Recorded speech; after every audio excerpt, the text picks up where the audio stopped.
Hello and welcome back to another video! Woo! Okay, I'm not actually that excited. Whew, I'm actually kind of tired. But, no, it's all good. Come on, let's not be that guy. I'm sorry. Today we're gonna work on this pickguard, or rather on the electronics that are attached to the back. And I've been thinking a little bit because, except for some wires being a little bit longer than I feel like they need to be, like this wire here, you know, it's going in a big loop. It doesn't have to do that. It all looks pretty good, wire-wise. Now, obviously, I could switch everything out and replace it with high-quality parts. As I've already said, I kind of like to make the guitar as good as possible first with what I have, and then I can make a more educated estimation of what I actually need to do. For example, I'm pretty sure already, without, you know, jumping the gun or shark or whatever the saying is, that I'm gonna have to replace the nut. And I'm probably gonna do that first. I actually think that that's gonna improve this guitar more than switching out the pickups. In the overall, you know, experience of the guitar. Sound-wise, yeah, sure, higher quality pickups will change the sonic, but never mind. We're not there. I'm just rambling on. And I was gonna do this really quickly. Have to have an edit with my cup. Just sipping a little bit of coffee. Just gotta have that in there. But anyway, what we're actually gonna do is we are gonna replace the magnets on the back here because I think that's interesting. I like the idea of changing out the magnets and experimenting with what happened to a pickup. Now I kind of know what these sounds like, but they're very generic, you know, first guitar kind of pickups. And I have these bar Alnico 5, or at least I think they're Alnico 5 magnets. They might be Alnico 2. I'm going to put them on, and I'm going to show you how to do that, because when you switch out these kinds of magnets that you have right here for magnets from a humbucker, which usually bar magnets that are like Alnico or something, when you buy them, they will be humbucker magnet. You have to put them on raised instead of lying down. So we are going to do that. And it's most likely gonna look a little bit weird and funky, but I want to see what happens and what it sounds like.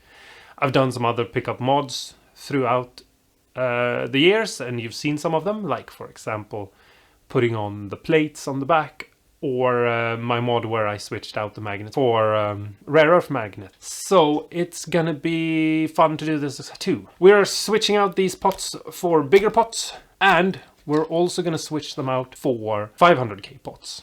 Now, I know a lot of people think that you have to have 250k pots, but that's not actually true. You can actually have basically any kind of value of pots in a guitar. Basically depends on what you like and what you want. For example, the Silver Sky has a 300k pot in the volume control, which is here somewhere.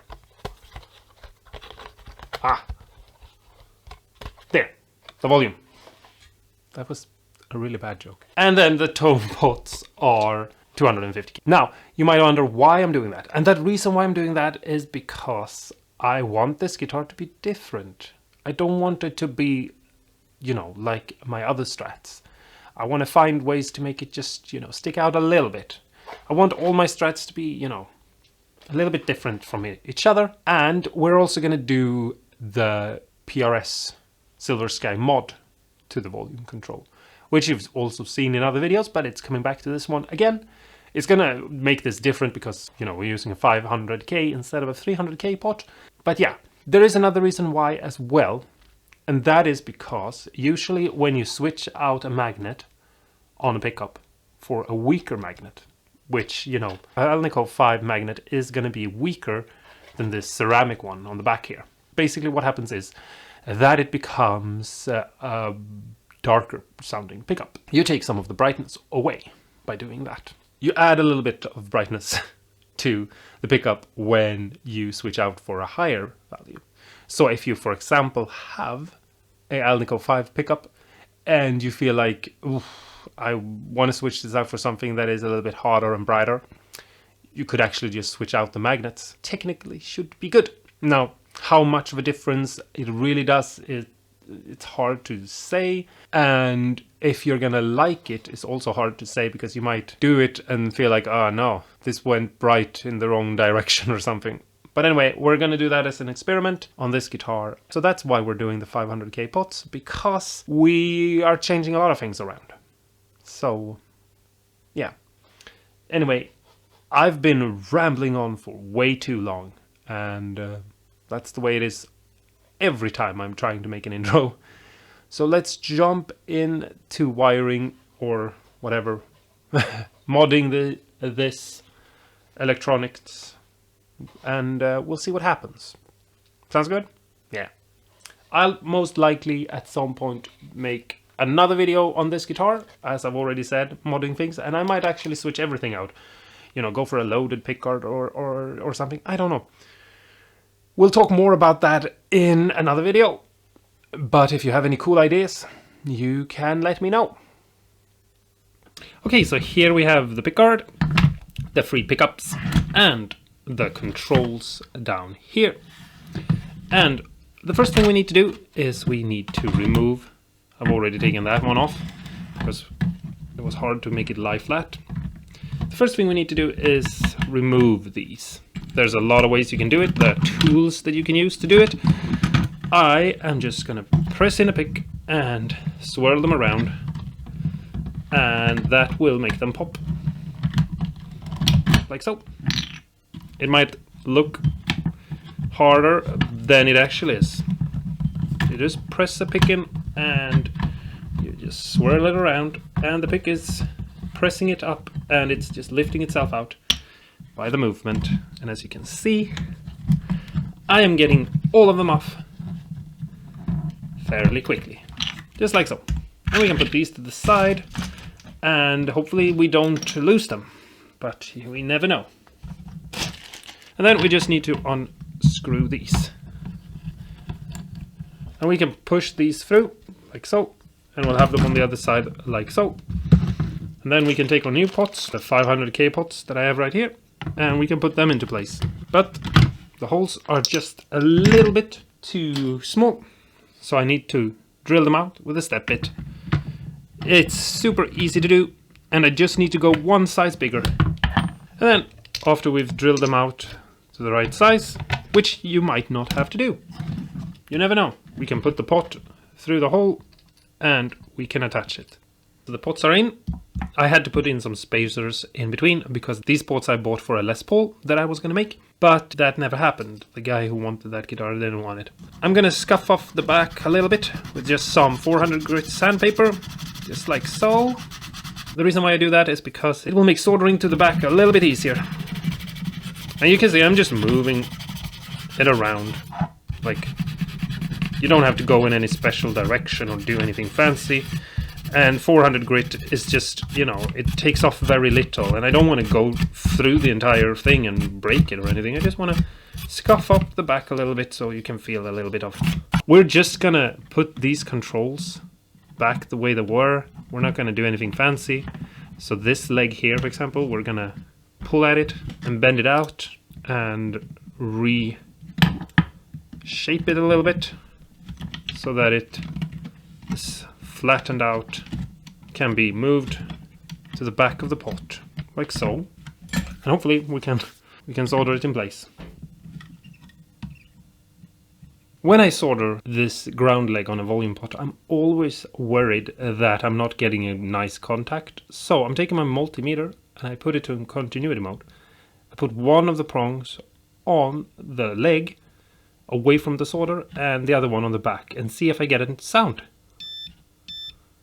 Which I do, which lets me know that it has been connected and that everything is the way I want it to be. Now we can move on to wiring this up. First off, we're going to take a look over here at these legs here, and we need to pre-tin them. So let's do it.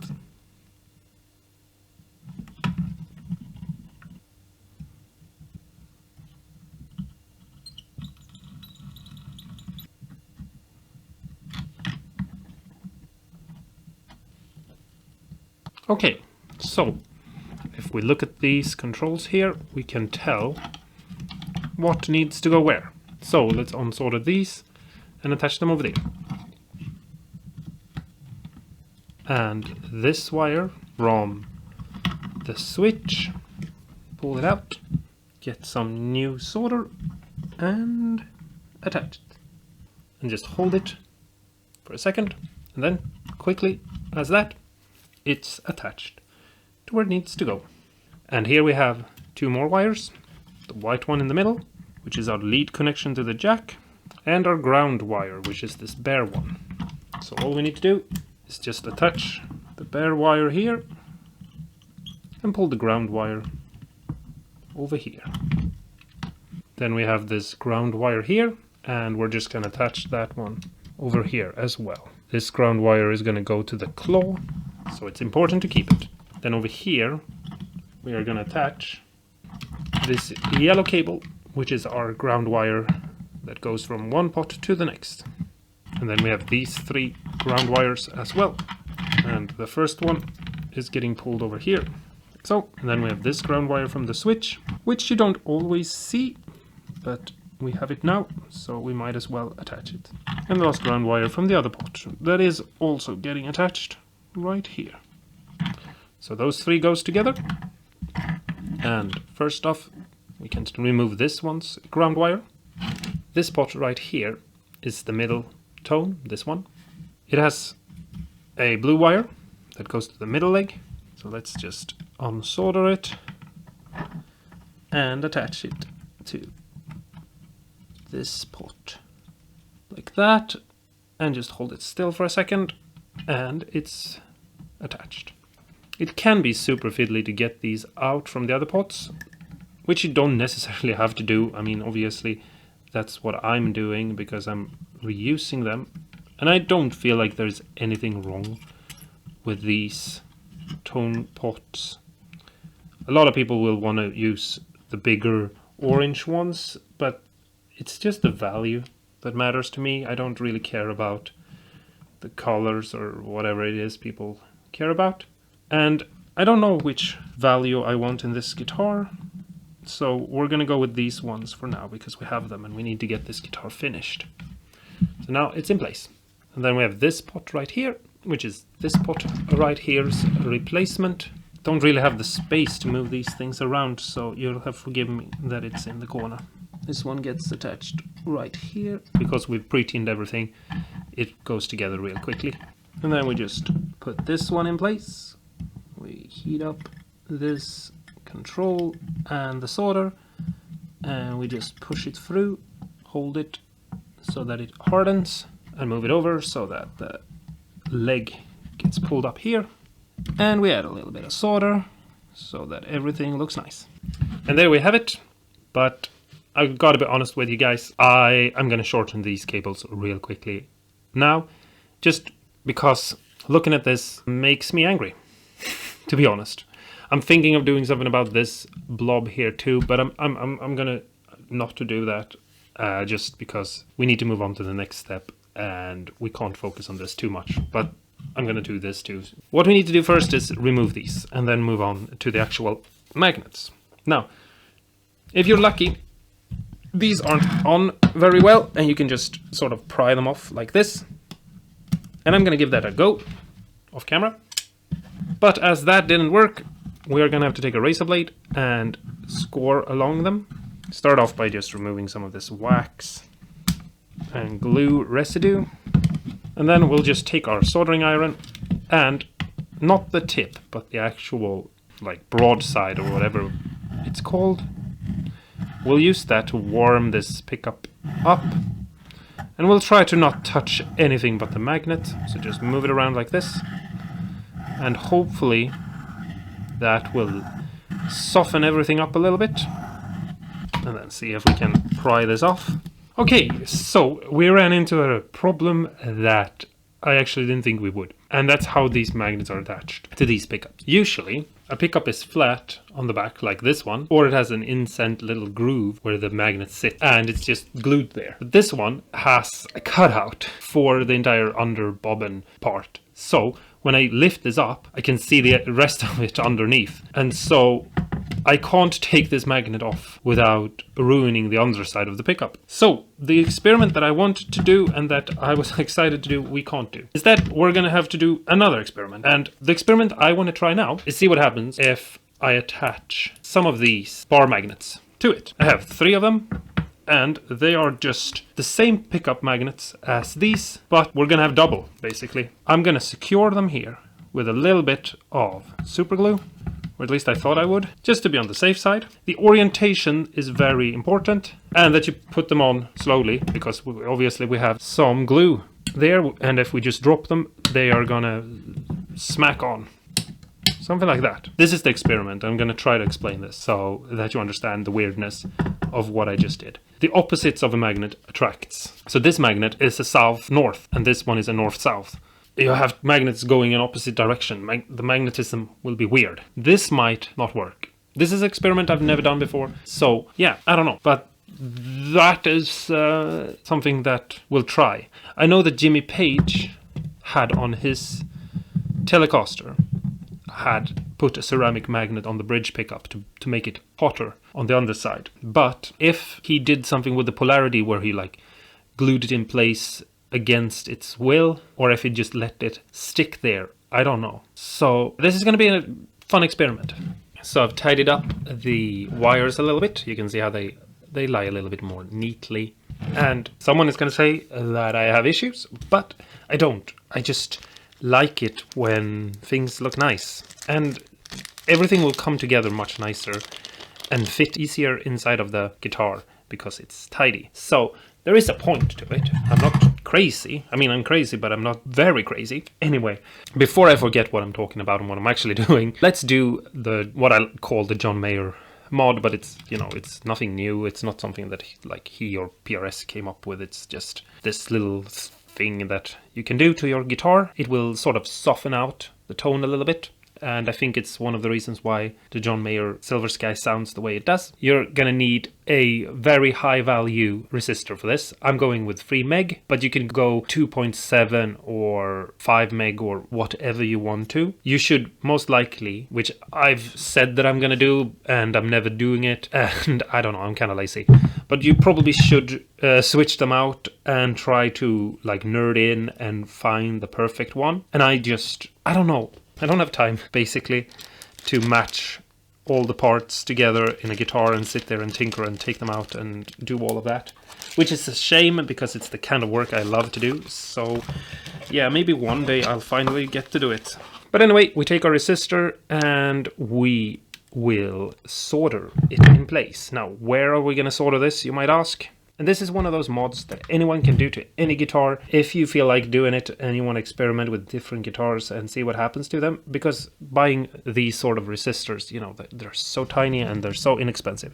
On the wire that goes to the switch, we are going to add this resistor. So, like that. Now the resistor is in place and it looks sort of the way I want it to do. And we just bend it over like so. So it's lying on top of the pot. And then we just take the other leg and we just put it into ground. Just melt into place. Like so. And now it's attached there, and it's all good. Well, that's the end of this video. Thanks so much for watching. In the next video, we're finally... I know it's been a lot of videos, and some of you are maybe into it, and some of you might be like, oh god, why isn't this just one video glancing over all of it? In the next video, we're finally going to be done. We're going to put the guitar back together. We are going to set the bridge in its rightful place. We're going to put strings on it. We're going to intonate the guitar. We're going to tune it up. We are going to play the guitar and see what it sounds like. And see if this weird mod that I did here is good. See if it's awesome. See if it's cool. See if it's something that everybody should do to a guitar. Or if it's stupid. Potentially, if this is cool, you could make pickups, or buy pickups obviously, that have Alnico 5 magnets. And then you could put ceramic magnets on the back. And then on those ceramic magnets, you could put rare earth magnets so that you have every magnet in your guitar, which might be super fun. I don't know. Anyway, that's the end of this video. Thanks so much for watching. If you're new here, don't forget to press the like and the subscribe. If you're old here, and I don't mean age-wise, still press the like button. But don't press the subscribe button, because then you're unsubscribing and that would make me sad. If you want to, you can follow me on Instagram. I'll put up some extra nice picture of this guitar over there. Stay awesome and cool, and go and do some weird mod to one of your guitars. Check out the wiring, see if you can do something crazy with it. Some of you have been telling me that you want to add LM boards to your guitars, so do it here. You can remove one of the tone pots and make it into an extra volume for your little fuzz pedal. Anyway, that's it. I'm gonna go. I have other things to do, and other things will do me. That sounded a bit naughty.